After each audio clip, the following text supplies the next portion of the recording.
जळगावात एकाच वेळी 52 सापांना दिले जीवनदान। एक दोन नव्हे तर चक्क 52 सापांना सर्पमित्र शरद जाधव यांनी जीवनदान दिल्याची घटना 18 एप्रिल रोजी शहरात घडली। बस स्थानकाच्या बाजूला सेवकदास नगर येथे 18 एप्रिल रोजी DR भालतडक यांनी सापाचे 2 पिल्ले दिसली। त्यांनी सर्पमित्र शरद जाधव यांना बोलावले। त्यांच्यासोबत सर्पमित्र जाधव व राज जाधव पोहोचले। सापाची पाहणी केली असता दिवळ म्हणजेच बिनविषारी जातीच्या सापाचे पिल्लू आढळून आले।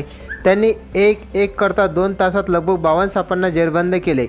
या जातीचे मादी 60 किंवा 65 अंडी देऊन तिथून निघून जातात। काही कालावधीत अंडी फोडून पिल्ले बाहेर निघतात। ते साप पूर्णपणे बिनविषारी आहेत, त्यांच्यापासून कोणताही धोका नाही असे सर्पमित्र शरद जाधव यांनी सांगितले। सर्व साप जंगलामध्ये पाणथळी जागेवर सोडून देण्यात आले। जळगाव उन्नतीकरता शमीम बापू देश।